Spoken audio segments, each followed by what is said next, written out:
How to make your own clove oil at home. Simple infusion method. Making your own clove oil at home is not only cost-effective, but also allows you to control the quality and freshness. Clove oil, derived from the aromatic buds of the clove tree, Syzygium aromaticum, contains eugenol, a powerful antioxidant with many potential health benefits.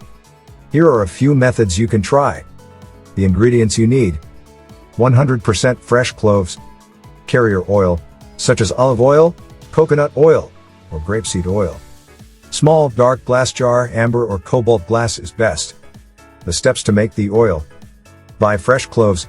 Freshness is important because the eugenol content degrades over time. Take about 2 tablespoons, about 28 grams, of cloves. Crush them gently using a mortar and pestle. You can also pour a little vegetable oil on the cloves before crushing them to soak them completely in the oil. Place the crushed cloves in the dark glass jar. Pour coconut, grapeseed or olive oil over the cloves until they are submerged.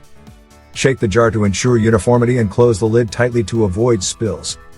Store the jar in a dark place, let it steep for about 2 to 3 weeks. The oil will absorb the clove essence during this time. After the infusion period, strain the cloves and you have your homemade clove oil. Use it for massages, pain relief or respiratory problems.